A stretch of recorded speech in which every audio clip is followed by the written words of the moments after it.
Welcome to Across the Gulf Coast, highlighting organizations, events, and people from around our local community.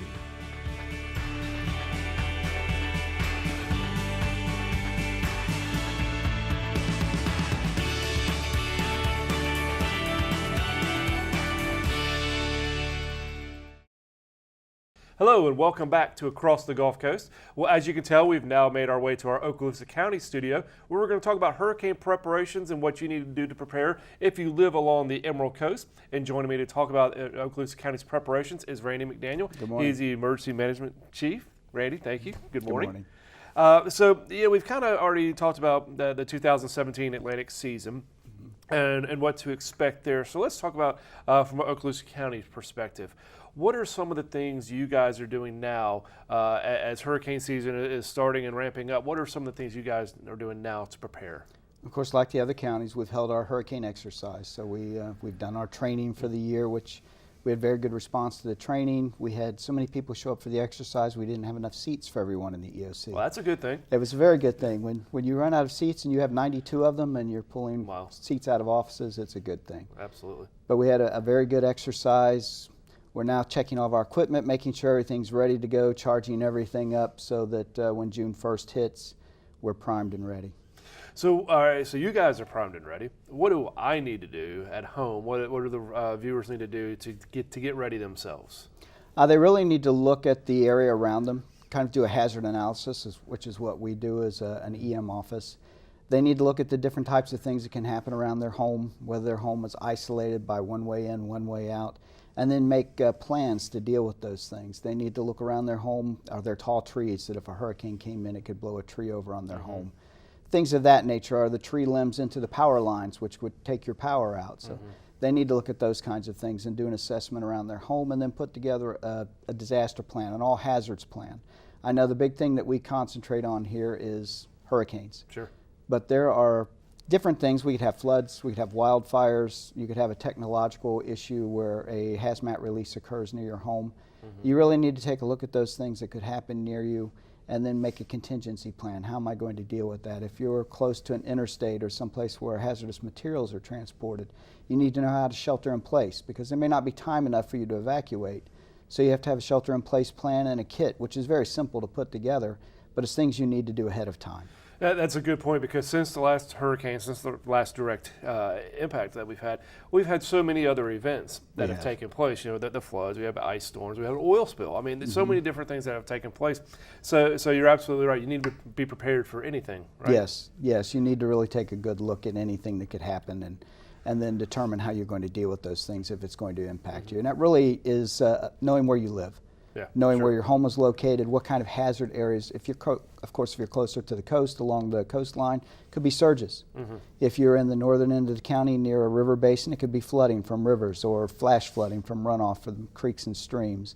So it's really take a look around your home and determine what kind of hazard you have to deal with. Sure, and I like that you said to look around, the trees and all that kind of stuff. I know a lot of times people, as a storm's coming, they might see a branch that's down or that needs to be cut down, or other things they need to take care of around their house. But you probably really shouldn't wait right before the storm or when the storm is coming to do this, right? Should you go ahead and take care of it now? Yes, it's time to do it now. If you wait till the event is occurring, then you're under stress.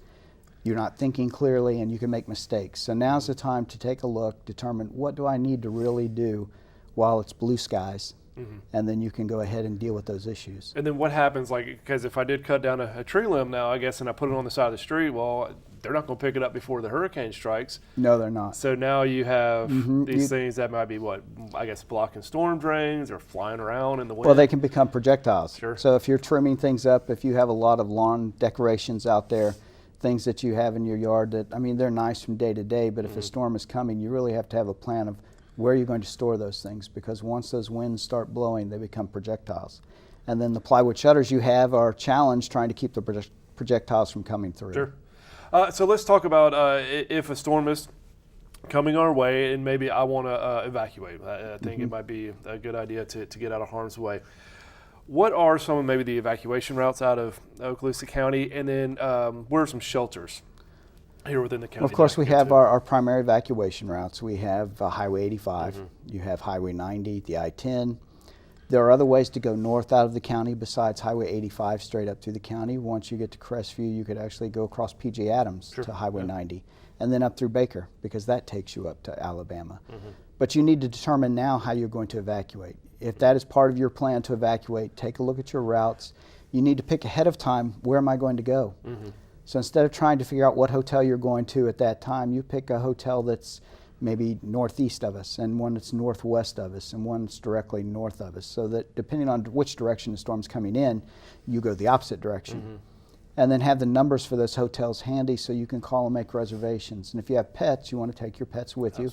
So make sure those hotels are pet friendly, and they'll allow you to do that. And I guess you probably should tell somebody where you're going, yes. a family member? Yeah, you should let family members know, and you really don't want to have all your family members calling in after a storm, because the phone circuits can only handle so many calls, and there'll be people calling for emergencies and that need help after the storm passes by.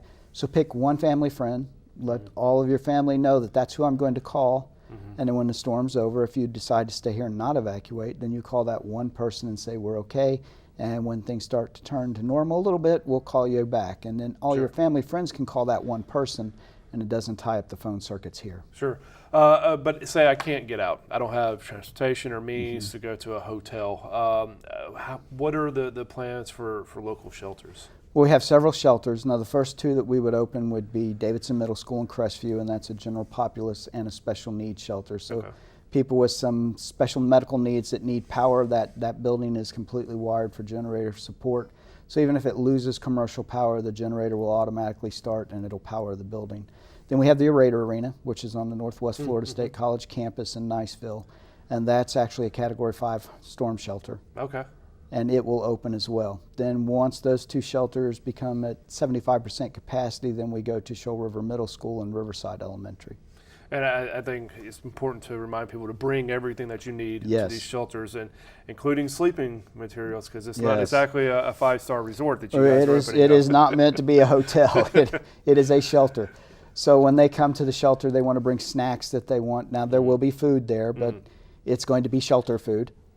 So they want to bring other snacks, comfort items, things for the kids to do, games, books to read, bedding. So how do I decide whether or not to go? How do I know if I'm in an evacuation zone, maybe what level zone I might be in, and then how do I find out if I do need to evacuate? Well, we use zones A through E, and our zones are based on water. We don't evacuate for wind. We evacuate for water inundation.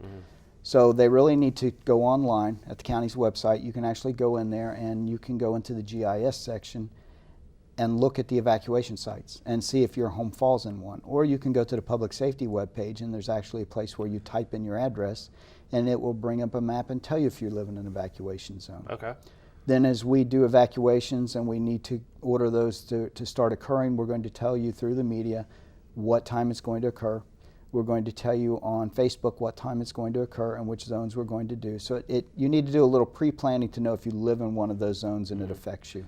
And as you said, you're going to let everybody know with your planning, or through the media or Facebook. But that's something you guys can't just say, "Hey, we need to evacuate. Storm's going to be here pretty soon. Maybe we should go ahead and evacuate." You guys have to plan this out and kind of stage the levels of evacuation a certain number of hours out, right? We do. We generally start at 36 hours out, and that's a voluntary. And then 24 hours out, we start the mandatory evacuations. The voluntary is really, it encourages people to leave that are going to take their travel trailers and things of that nature, and they go ahead and leave. And then the residents start, and that gives us enough time to get everybody out. Well, and I think that's key right there, because a lot of times people might get frustrated that they're being told to evacuate or mandatory evacuation, and then the storm might go this way or that way, and we don't get a direct hit. But you guys have to err on the side of caution, right? And it takes a long time for these people to get out. We have to base our evacuation decisions on the best information available at the time. So we actually use computer programming that tells us. So they run algorithms, and they'll tell us if we need to evacuate or not, and when we need to start those evacuations.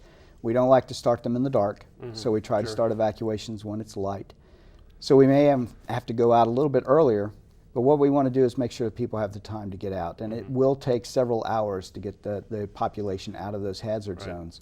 So we have to evacuate early, and then we all know from watching storms over the years, even a 1-degree wobble, if it's still a little ways out from the county, can change where it makes landfall by hundreds of miles. So we have to do the best we can with the information we have at the time. And I think people that have been around since Opal kind of remember how that all played out. Everybody went to bed and everything was fine. We woke up and, oh, here it is. And everybody sat on the highway forever. So let's talk about post-storm. So now that the storm has passed, I might be in a shelter or have evacuated, looking to come home. What is the best time frame, or how will I know when it's okay for me to go back to We'll post those on the same sites so people can call in to the EOC if they want to call in. If they're outside of the area, they can look at Facebook, they can look at the county's webpage, because it actually turns into a disaster page. Okay. We don't really roadblock a lot of areas in the county. The areas that we will shut down mainly will be Okaloosa Island, Destin, because they're covered with sand, and we've had incidents, I know you've seen them in the past, of boats up on the highway and parts of Highway 98 completely washed out. So until we can get a handle on that and actually go through there and make sure that it's safe to let people back in, we'll keep those areas closed. But the rest of the county is open for business once the storm passes. Now, say I'm at home, and of course, with any storm, you're not going to have power, more than likely, and I have my generator hooked up, or want to hook it up at my house. Can you give me a couple of safety tips for people when using generators, and what to do and what not to do? Don't wire them in yourself. Pay a qualified licensed electrician to do it. The big thing is if you wire the generator in yourself and you do one thing wrong, you could backflow current into the power lines. So as you're waiting for Gulf Power and those other folks, Chelco, to show up to try to reconnect commercial power to your home, you could actually wind up injuring or killing somebody that's working on those lines. So I would ask, have a licensed electrician do it. If you don't have the ability to have a licensed electrician come in and put that switch on, then run the items you're going to run directly to the generator. Don't try to plug it into the house system. Right. And then don't put the generator in the house. Yes, or don't put it in the garage. I've seen several generator switches that you can purchase that go inside your garage, where your fuse box is at. Well, to get your generator hooked up to it, it's going to be very close to the garage, and you could actually have carbon monoxide buildup, and that could cause other issues for you. Yeah, there's so many different things, with the post-storm, with the generators, or a live power line or something down in your yard that you definitely need to leave alone. And we got about a minute left, but I do kind of want to go back to what we've already touched on with hurricanes. Get all the publicity because, of course, there's that big buildup as it's making its way towards the coast, and where's it going to go? But really, residents need to be prepared every day, right? Every day for anything. And as I said, right now is the time to do your planning. There's no threat going on. You don't need a War and Peace novel. You do checklists.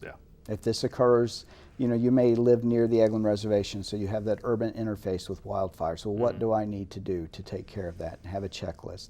Have a checklist if a hurricane's coming and you're not evacuating. This is what I need to do. If you're going to evacuate, you put a checklist together. That way you don't forget things. And you don't drive off without the medicines you needed, or you don't go to the shelter without the medicines you needed. You have all those important documents already taken care of. So it's very important. Pre-plan, pre-plan, pre-plan. And make sure you share it with the whole family so that they know what's going on too. Yes. So everybody's on board. Well, Randy, hopefully we don't see a whole lot of you this year. Not that we don't like having you come on, but hopefully it's a quiet hurricane season, and we don't have a lot of storm activity here. But I appreciate you coming on and sharing all the information with everybody. Oh, you're welcome. Thanks, Cam. Absolutely. Well, thank you so much for tuning in for this special episode of Across the Gulf Coast. Join us next month as we take a look at events along the Emerald Coast.